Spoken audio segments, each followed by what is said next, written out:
Pour la 8e fois consécutive, c'est Yannick Noah, le chanteur et ancien joueur de tennis, qui occupe la première place du classement.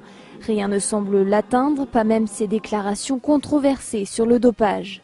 Et malgré ses positions politiques, il est en tête aussi bien chez les Français de gauche que de droite. Juste derrière, c'est Zinedine Zidane qui occupe toujours la 2e place. Les politiques font pâle figure en cette année présidentielle. La seule à se distinguer, c'est Simone Veil qui occupe la 4e place. Oui, il y a Simone Veil aussi qui apparaît. Puis je crois le noir qui joue dans le film qu'on nous a conseillé d'aller voir, soi-disant un chef-d'œuvre. Ma femme est allée voir, elle m'a dit que c'était de la merde. Mais enfin, ça fait partie de ces nouveaux rituels maintenant, c'est qu'un film sort, c'est une entreprise commerciale. Tous les journaux télévisés qui nous parlent de rien de sérieux nous disent qu'il faut aller voir le film avec des extraits. Il y a une projection organisée privée à l'Élysée. Le président de la République dit que c'est un chef-d'œuvre. Et derrière, ça fait 15-20 millions d'entrées. C'est devenu une espèce de système maintenant, finalement, où il y a une espèce de cinéma de propagande d'État. Alors toujours sur le métissage, le noir qui danse comme Michael Jackson, qui pousse un riche blanc en fauteuil roulant.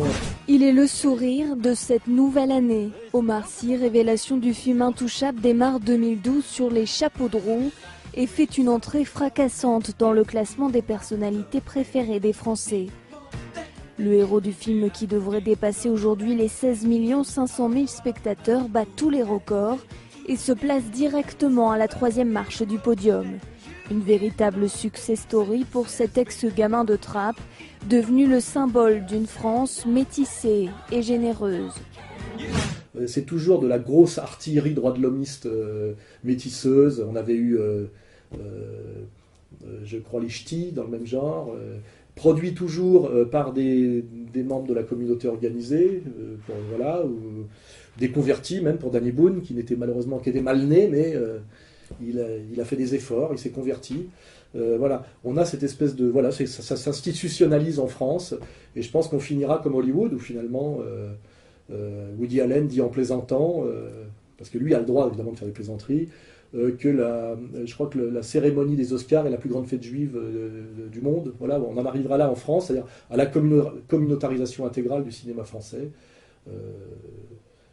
Voilà, on n'en est pas loin. Voilà, c'est ça petit à petit. Donc moi, bon. Mais pour revenir au sujet, effectivement, là on nous dit voilà les personnes préférées des Français. Alors c'est une arnaque évidemment ce truc-là qu'il faut dénoncer. On l'a mis sur le site, mais on le ressortira. Il faut savoir qu'en réalité, l'IFOP, je crois, qui a fait le sondage, je ne sais pas si c'est l'IFOP, dont le patron d'ailleurs est encore un catholique de souche, propose à 1000 personnes, bon, on n'a jamais consulté, toi non plus, je suppose, personne, Dieudonné non plus, personne, quoi, mais bon, 1000 personnes représentatives de la représentation, on leur donne une liste de 50 noms, et ils doivent les classer dans l'ordre qu'ils veulent.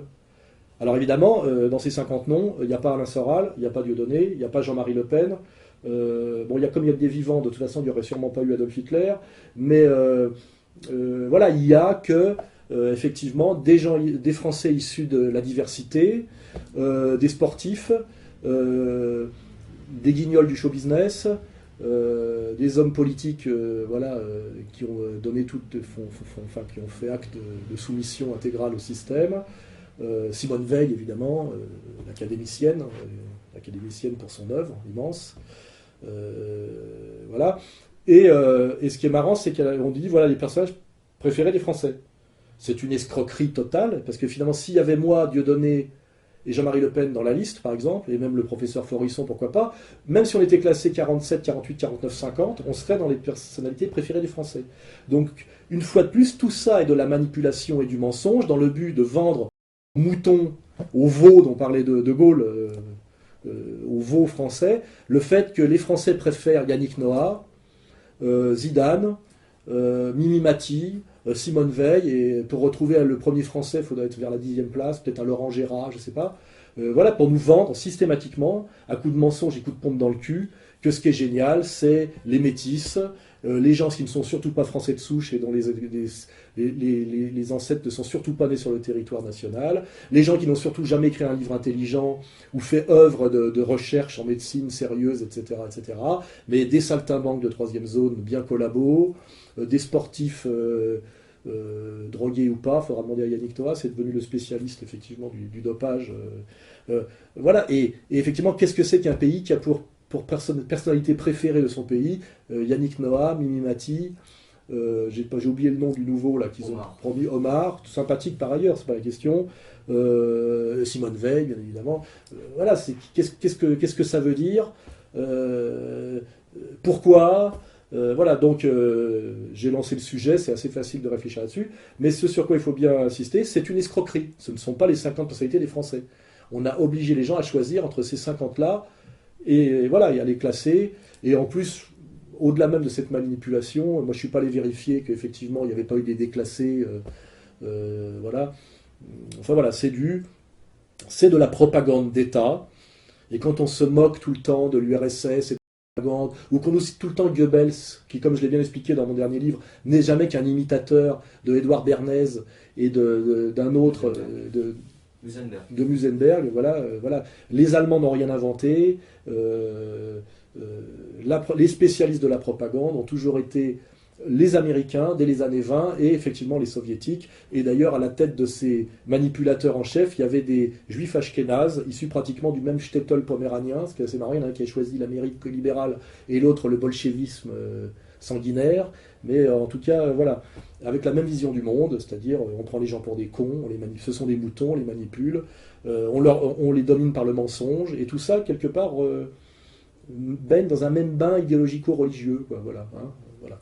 Donc voilà, on finit sur ce sujet, mais je crois que si réellement on faisait un vrai sondage de rue, ou un vrai sondage internet sauvage sur les 50 personnalités préférées des Français, on aurait sans doute un tout autre classement, voilà, qui ne serait pas d'ailleurs un classement non plus délirant, mais un tout autre classement, c'est sûr, et tous les ans on nous ressasse ces espèces de triplettes magiques ou infernales.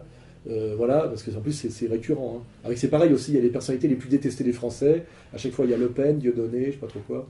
Il suffit de se promener dans la rue avec Dieudonné ou de regarder, de savoir qu'il est le plus gros vendeur de billets de spectacles vivants de France sur l'année, pour voir que tout ça est de l'arnaque, de la propagande d'État, et que tout ça est organisé par des menteurs professionnels. Voilà.